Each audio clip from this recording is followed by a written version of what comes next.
تھا بے اجازت میرے گھر میں جبرائیل آتے نہیں. قدر والے جانتے ہیں قدر و شان اہل بیت ان کی پاکی کا خدائے پاک کرتا ہے بیان. آیا ہے تطہیر میں ظاہر ہے شان اہل بیت, لیکن میں کیا کروں کس شکی کی تھی حکومت, ہائے کیا اندھیر تھا کس شکی کی تھی حکومت, ہائے کیا اندھیر تھا دن دہاڑے لٹ رہا تھا کاروان اہل بیت. تیری قدرت جانور بھی آب سے سیراب ہے, پیاس کی شدت سے تڑپے بے زبان اہل بیت, پیاس کی شدت سے ترسے بے زبان اہل بیت. حضرت امام حسین نے کہا میں رسول اللہ کا نواسا ہوں اور یہ یزید فاسق و فاجر قاتل و ظالم, میں کبھی بھی اس کی بیعت نہیں کروں گا. اور یہاں یاد رکھیے گا امام حسین نے انکار بیعت کی وجہ بیان کر دی. یہاں پروپیگنڈا کیا جاتا ہے کہ یہ تو دو شہزادوں کی جنگ تھی, یہاں پروپیگنڈا کیا جاتا ہے کہ یہ تو اقتدار کی جنگ تھی. اگر اقتدار مقصود ہوتا تو طبی بن حاتم جو حاتم تائی کا پوتا تھا اس نے حضرت امام حسین کو پیغام بھیجا تھا کہ آپ میرے پہاڑوں میں آ جائیے, میں 30,000 کا لشکر آپ کے ساتھ روانہ کروں گا جو یزید کے تختے کو پلٹ کے رکھ دیں گے یزید کے تخت کو. آپ نے فرمایا میرا مقصد اقتدار نہیں ہے, میرا مقصد یزید کے مکروہ چہرے سے وہ چادر نوچ کے اس کا چہرہ بے نقاب کرنا ہے اور امت کو بتانا ہے کہ یہی وہ لعنتی ہے جس کے بارے میں میرے نانا نے کہا تھا 60 سنہ ہجری میں ایک شخص بنو امیہ سے آئے گا جو میری سنت پہ حملہ کرے گا, میری سنت پہ حملہ کرے گا. بتانا ہے کہ یہی وہ شخص ہے. پلان کیا گیا کہ امام حسین کو مدینہ پاک میں شہید کر دیا جائے.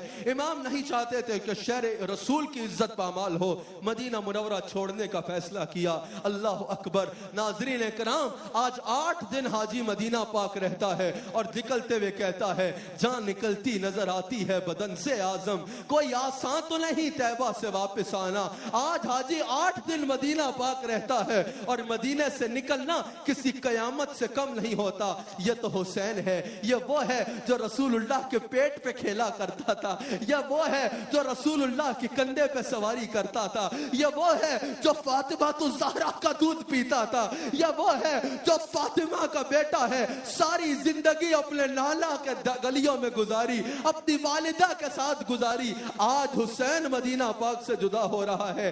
ہم مدینے سے آتے ہیں, ہمیں پتا ہوتا ہے حضور پھر بلا لیں گے. حسین کو پتا تھا آج کے بعد دوبارہ کبھی مدینہ نہیں آنا. نہ جانے کس دل کے ساتھ نانا کو سلام کیا, پھر اپنی والدہ کو سلام کیا, اپنی والدہ کی قبر سے مکہ روانہ ہوئے. 4 مہینے مکہ قیام کیا, حج کا ارادہ کیا تو پلان بن گیا حج پہ ان کو شہید کریں گے. آپ نہیں چاہتے تھے کہ اور میں مکہ کی عزت پامال ہو.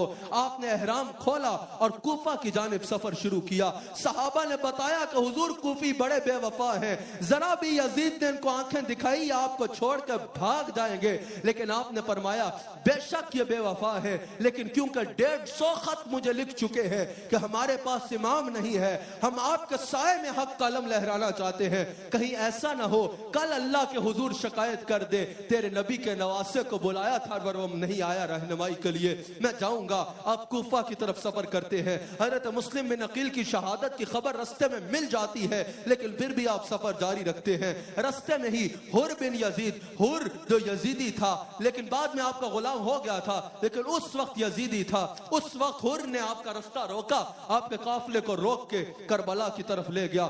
2 محرم کو کربلا پہنچے. 2 محرم سے 9 محرم تک مذاکرات ہوتے رہے اور مذاکرات یہ تھے, یزیدی کہتے تھے بیعت کرو, حسین کہتے تھے بیعت نہیں کروں گا لیکن بلا وجہ کا خون خرابہ بھی نہیں چاہتا. کون کہتا ہے یہ جنگ تھی؟ یہ تو ظلم و ستم تھا. یہاں تھوڑے سے لوگ ہیں, 100 لوگ ہیں ٹوٹل, اور ان میں عورتیں ہیں, بچے ہیں, اور وہاں 22,000 وحشی درندے ہیں, 22,000 درندے ہیں. 22,000 درندوں کے آگے 100 کا وہ لشکر جس میں عورتیں اور بچے ہیں. یہ جنگ نہیں ہے, یہ سلاسر ظلم و زیادتی ہے. یہ ظلم ہوا اہل بیت کے اوپر. 9 محرم کو جب مذاکرات ہر طرح سے ناکام ہو گئے, وہ کہتے تھے کہ بیعت کرو, یہ کہتے تھے نہیں بیعت کرنی میں نے اس فاسق و فاجر کی. آخر کیا ہوا؟ آخر 9 محرم کو آپ نے چراغ بجھا دیے. آپ نے فرمایا میں جانتا ہوں یہ میرے خون کے پیاسے ہیں, اور نانا نے پہلے ہی مجھے انجام بتا دیا تھا.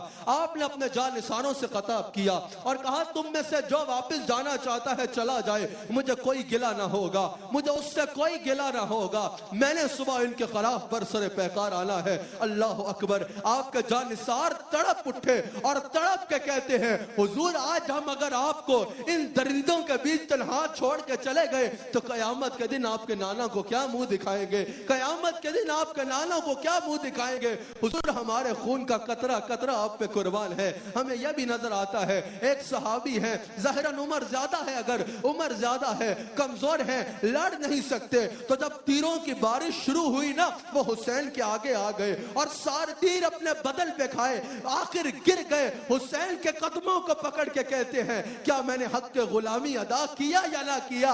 اگر میرا حق کے غلامی ادا ہوا ہے تو قیامت کے دن اپنے نانے کے آگے گواہی دے دینا, نانے کے آگے گواہی دے دینا. آخر 9 محرم 9ویں شب کو 10 محرم کی صبح کربلا میں اذان دی جاتی ہے. علی اکبر زندگی کی آخری اذان دے رہا ہے. جب اللہ نے انسان کو بنایا تھا نا, فرشتوں نے کہا یا اللہ سجدے تو ہم کرتے ہیں, یہ تو فساد کرے گا. آج ایک انسان نے ایسا سجدہ کرنا تھا کہ اگر سارے فرشتوں کے سجدوں کی کمائی اکٹھی کر لو تو حسین کے سجدے کی زکات بھی نہیں بنتی, حسین کے سجدے کی زکات بھی نہیں بنتی. آج تاریخ انسانیت میں وفات کی وہ داستان رقم ہونی تھی کہ صدیوں نے اس میں ناز کرنا تھا. جنگ کا آغاز ہوتا ہے, وہاں اول محمد کے لاشیں گر رہے ہیں, امام ان کو اٹھا کے خیموں میں لا رہے ہیں. حضرت قاسم کا لاشا گرتا ہے جو حضرت حسن کی واحد نشانی تھے, امام ان کو اٹھا کے خیموں میں لا رہے ہیں. اتنے میں امام کے شہزادے جو شبیہ رسول تھے, علی اکبر کی آواز کربلا میں گونجتی ہے میرے باپ مجھے تھامو. علی اکبر کے پاس حسین پہنچتے ہیں, وہ بھی دم توڑ چکے ہیں. پہلے حسین کی داڑھی پہ ایک بھی سفید بال نہیں تھا. علی اکبر کی لاش کو میدان سے اٹھا کے خیمے تک لانے کے سفر کا دوران حسین کے سارے بال سفید ہو چکے تھے. بچوں والے سوچو, جوان بچے کا جنازہ اٹھانا کوئی خالہ کے گھر کی بات نہیں ہے. حسین نے کربلا میں علی اکبر کا جنازہ اٹھا کے یہ نہیں کہا یا اللہ میں تو دین کے لیے نکلا تھا, تو نے میرے بچہ بھی نہیں سنبھالا. حسین نے کہا یا اللہ حسین کی یہ للی سی قربانی قبول کر لے. علی اصغر 6 مہینے کا پیاس کی شدت میں ہے. امام حسین اٹھاتے ہیں, فورات کی طرف لے کے جاتے ہیں, حلق میں تیر مار کے شہید کر دیا جاتا ہے, شہید کر دیا جاتا ہے. چلو میں خون لیتے ہیں, آسمان کی جانب پھینکتے ہیں اور کہتے ہیں یا اللہ یہ میری زندگی کی کمائی تھی, حسین کی یہ ننھی سی قربانی قبول کر لے. کرتے کرتے سیدہ فاطمہ کا سارا گلشن اجاڑ دیا یزید نے اور یزیدیوں نے کربلا میں. آخر امام حسین نے خطبہ دیا, جب سب شہید ہو گئے شہزادے جان نثار, تو امام حسین ان کو مخاطب کرتے ہیں اور کہتے ہیں مجھے پہچانو, تمہیں کیا ہو گیا ہے؟ میں وہ ہوں جو رسول اللہ کا نواسا ہوں. تمہیں کیا ہو گیا ہے؟ میں وہ ہوں جو حضور کے پیٹ پہ بیٹھ کے کھیلا کرتا تھا. تمہیں کیا ہو گیا ہے؟ میں وہ ہوں جو روتا تھا تو حضور بے چین ہو جاتے تھے. تمہیں کیا ہو گیا ہے؟ مجھے پہچانو, میں سیدہ فاطمہ کا بیٹا ہوں. تمہیں کیا ہو گیا ہے؟ مجھے پہچانو. اللہ اکبر, مجھے پہچانو,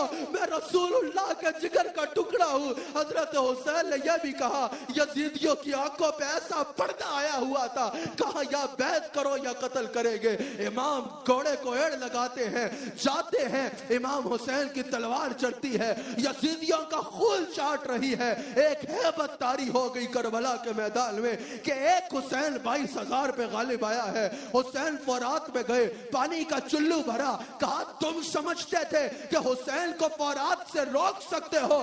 دیکھ لو اس وقت فورات بھی حسین کے قبضے میں ہے اور آب کوثر بھی حسین کے قبضے میں ہے.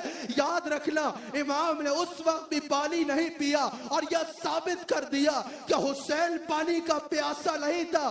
یہ امتحان تھا جس میں پورا اتر رہا تھا, ورنہ اللہ کی قسم اگر حسین ایک اشارہ کرتا کوثر کی نہریں کربلا میں آ جاتی. آب کوثر بارش کی طرح برس پڑتا کربلا میں. حسین کے ایک اشارے کی دیر تھی, آخر تیروں کی برسات کر دی گئی. سب نے مل کے تیر برسائے. حسین گھوڑے سے گرے, حسین نے سر کو سجدے میں رکھا, کہا سبحان ربی الاعلی, اور پھر کہا یا اللہ حسین سے تجھ سے جتنے امتحان لیے حسین ان میں پورا اترا. اب یہ بتا, حسین تو تجھ سے راضی ہے, کیا اب بھی تو حسین سے راضی ہوا یا نہیں ہوا؟ یہ کہا اور آپ نے جام شہادت نوش کر لیا، آپ نے جام شہادت نوش کر لیا۔ ذرا سوچو، یہ داستان سیدہ فاطمہ بھی دیکھ رہی تھی، یہ داستان مصطفیٰ بھی دیکھ رہے تھے، یہ داستان علی بھی دیکھ رہے تھے، یہ داستان خدا بھی دیکھ رہا تھا۔